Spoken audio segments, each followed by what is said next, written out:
Hello friends, আমার প্রচেষ্টা চ্যানেলে সবাইকে স্বাগত। ভেবেছিলাম অক্টোবর মাসের 15 তারিখের দিকে গোলাপ গাছগুলোকে নতুন করে রিপোর্ট করব, তারপর হাত প্রুনিং করে দেব।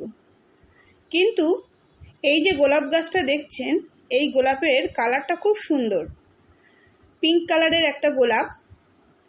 কিন্তু এই গাছটা 4 ইঞ্চির পটে লাগানো ছিল, কিন্তু বর্ষার সময় শুধুমাত্র এই গাছটাই জল বসতো।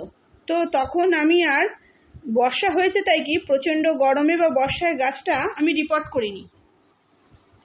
এই কদিন প্রচণ্ড গরমে গাছের পাতাগুলো হলুদ হয়ে ঝরে পড়ে যাচ্ছিল, কিন্তু একটা ব্রাঞ্চে বেশ নতুন পাতা গজাচ্ছে। এইটা দেখে ভাবলাম যে গাছটাকে আমি 5 ইঞ্চির পটে একটু রিপোর্ট করে দিই। এটা 1 বছর বয়স, মানে শীতের শুরু থেকে না, শীতের শেষের দিকে গাছটা ছিল খুবই ছোট। সেই গাছটা এনে আমি বসিয়ে দিয়েছিলাম। তো আগের যে টবটা আমি বাতিল করলাম, তার ড্রেনেজ সিস্টেমটা ভালো ছিল না। টবটা একটু ভিজিয়ে রেখে তারপর তার ছিদ্রটাকে বড় করতে হবে, নইলে টবটা ফেটে যেতে পারে। তাই এই 5 ইঞ্চির টবটাই বসিয়ে দিচ্ছি, নইলে আমি আগের 6 ইঞ্চি টবটাই দিতাম। তো প্রথমে একটা কথা বলি, গোলাপ গাছ যারা এক্সপার্ট তাদের ব্যাপারটাই আলাদা। আমি কিন্তু গোলাপে এক্সপার্ট না, কিন্তু আমার বাগানে দুটো একটা গোলাপ থাকলে ভালো লাগবে সেই বুঝেই গোলাপ করা। তো গত বছর যে কটা গোলাপ আমি লাগিয়েছিলাম প্রায় প্রত্যেকটাই বেঁচে আছে, এই প্রথমবার। তার আগে আমি যে কটা গোলাপ লাগিয়েছি হয়তো একটা দুটো করে লাগিয়েছি, কিন্তু কোনো না কোনো ভুলের কারণে প্রত্যেকবার বর্ষার পরে গোলাপ গাছগুলো আমার মারা গেছে। তো এইবারে এই গাছটাকে রিপোর্ট করব। এখানে আমি মাটি, বালি, ভার্মি কম্পোস্টের সঙ্গে নিমখোল মিশিয়ে একটা হালকা করে মাটির মিশ্রণটা করে নিয়েছি, যার মধ্যে আমি গোলাপ গাছটা লাগাবো। যে মাটিটা ইউজ করেছি সেটা কিন্তু রোদে শুকিয়ে ভালো করে গুঁড়ো করে রাখা মাটি। আর আমার ছাদে যেহেতু প্রচণ্ড গরম, সেই জন্যে আমি একটু কোকোপিট বেশি করেই মাটির মধ্যে দিয়েছি। আর সামনে শীতকাল, বৃষ্টিও হবে না, তো কোকোপিটের মধ্যে গাছের রুটগুলো বেশ ভালোই বৃদ্ধি পায়। সেই জন্য একটু ভালো করে বেশি করে কোকোপিটও দিয়ে দিয়েছি, মাটি বালির সাথে কোকোপিট দিয়েছি। আর যাতে ফাঙ্গাস না লাগে তার জন্য অল্প একটু নিমখোল দিয়েছি, দিয়ে ভালো করে সেগুলো মিশিয়ে একদম ঝুরঝুরে করে নেব। কোকোপিট কিন্তু সবাই ইউজ করতে পারে না। যারা নতুন বাগানি, কোনোদিনই কোকোপিট ইউজ করেনি, তারা সবসময় অল্প করে মেশালে ভালো হয়। কারণ জলের পরিমাণটা একটা কোকোপিট মেশানো মাটি তৈরি করতে গেলে অভিজ্ঞতা লাগে, তা না হলে গাছটা নষ্ট হয়ে যেতে পারে। আর একটা জিনিস দিয়েছি এখানে কম্পোস্ট হিসাবে, আমি ভার্মি কম্পোস্ট দিয়েছি। এই গাছটা হয়তো আগেই রিপোর্ট করতাম, কিন্তু তখন আমার কাছে কোনো ভার্মি কম্পোস্ট ছিল না। তো এখনই ভার্মি কম্পোস্ট এনেছি বলেই রিপোর্টটা করতে পারছি।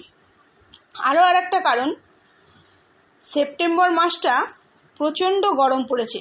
সেই গরমে যদি আমি অত রোদের মধ্যে গাছটাকে আমি রিপোর্ট করতাম, তো নির্ঘাত এত বর্ষায় যত্ন করে রাখা গাছটা মারা যেত। এটা লাস্টে যেটা মিশিয়ে দিলাম, এটা হচ্ছে ইপসাম সল্ট। কোনো গাছ রিপোর্ট করলে সেটা যাতে স্ট্রেস না পায়, তার জন্য একটু ইপসাম সল্ট মিশিয়ে দিলে ভালো হয়। এই ম্যাগনেসিয়াম সালফেট এটা গাছের ক্ষেত্রে খুব উপকারী হয়। তো দেখুন, এইবার আমি গাছটাকে বার করলাম, কতটুকুই মাটি ছিল, কিন্তু এতে আমি মাঝে মধ্যেই সিউইড লিকুইড আর হিউমিক অ্যাসিড লিকুইড দিয়েছি। সেই জন্য গাছের নতুন নতুন রুট বেরিয়েছে। বর্ষার পরে পরেই এগুলো ইউজ করেছি। হিউমিক অ্যাসিড সবাই জানে, গাছে দিলে গাছের রুটটা ভালোই বেড়ে যায়। তো এখানে আমি কোনো রুট কেটে দেব না। কারণ যেহেতু আমি সেপ্টেম্বর মাসেই এটা রিপোর্ট করছি, যদি আবার প্রচণ্ড রোদ এর মধ্যে পড়ে তো গাছটা যদি ক্ষতি হয়ে যায়, সেই জন্য একটু বড় সাইজের টবে ভালো মতো খাবার দিয়ে গাছটাকে বসিয়ে দিচ্ছি। ভার্মি কম্পোস্টও খুব বেশি দেবো না। তো প্রথমে ভালো করে মাটিগুলো ছাড়িয়ে নিতে হবে। আর নার্সারি থেকে গাছ কিনলে বেশিরভাগ গোলাপ গাছে আমি যেটা দেখেছি এঁটেল মাটি থাকে। এই এঁটেল মাটিগুলোই গাছকে সবচেয়ে বেশি ক্ষতি করে। তো যদি আমরা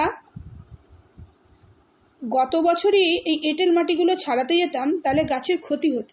কারণটা আমি বলছি, নার্সারিতে গোলাপ গাছগুলো, আমাদের এখানে যেখানে নার্সারিতে গোলাপ গাছগুলো শীতের শুরুতে পাওয়া যায় না। মোটামুটি শীতের পর আমি যেখান থেকে নিই সেখানেই আমি গোলাপ গাছগুলো পেয়েছি।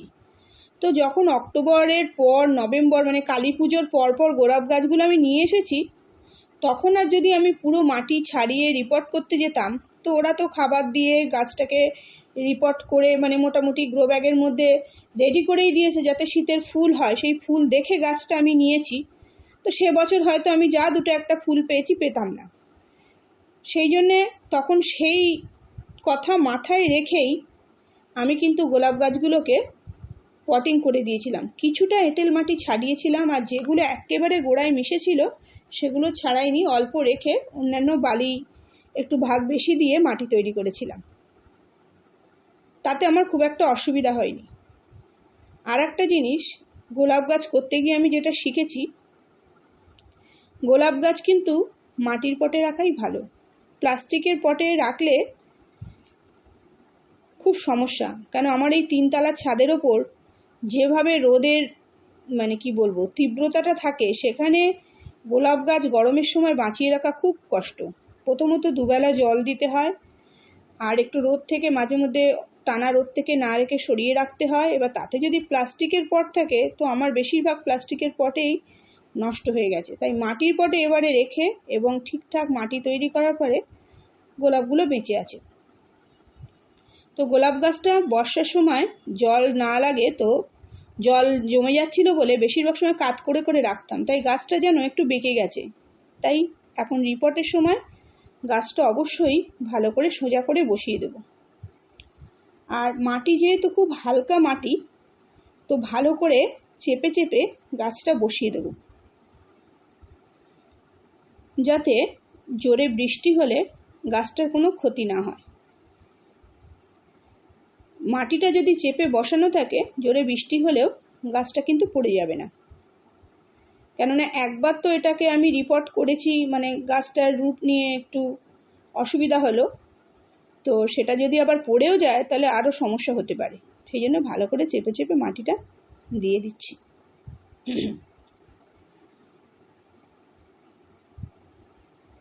এগুলো গ্রাফটিং গোলাপ গাছ, সেই জন্যে এর যে গ্রাফটিংয়ের পার্টটা আমি একটু ওপর দিকে করেই রাখি, মাটি ছাড়া একটু ওপর দিকে। আর আমি যখনই টবে গাছ বসাই তখন কিন্তু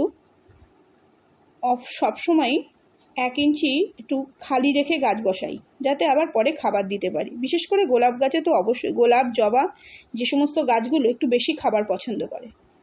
এখানে দেখুন এর গ্রাফটিং পার্টের নিচেও আমি কিছুটা জায়গা রেখেছি, কারণ এখানে যদি গাছটাকে খাবার দিই তো কি হবে, জল দিলে তো মাটিটা কিছুটা বসে যাবেই, তো খাবারটা যেন ওই গ্রাফটিং পার্টটাকে ছুঁয়ে না যায়। আর এই যে নতুন পাতা বেরিয়েছে, কিছু কিছু পাতা সবুজ হয়েছে, কিছু কিছু খারাপ পাতা যেগুলো ছিল সেগুলো সরিয়ে দিয়েছি। এখানে আরও অনেক গোলাপ গাছ আছে, এই যে গত বছরের এই গোলাপ গাছগুলো, এগুলো কিন্তু আমি কয়েকদিন পরেই রিপোর্ট করব। এটা রিপোর্ট করা আমার কমপ্লিট হয়ে গেছে। এবার শুধুমাত্র প্লেন জল দিয়ে পুরো গাছের গোড়াটা ভর্তি করে দেব, যাতে জলটা ড্রেনেজ সিস্টেম দিয়ে একদম পটের তলা দিয়ে বেরিয়ে যেতে পারে। এতে কোকোপিট দেওয়া আছে বলে জলটা যেতে একটু সময় লাগছে, কেন কোকোপিটটা পুরো জলে ভিজে জলটা শুষে নিয়ে একদম ড্রেনের তলা দিয়ে বেরিয়ে যাবে। দেখুন, সেটাই হয়েছে।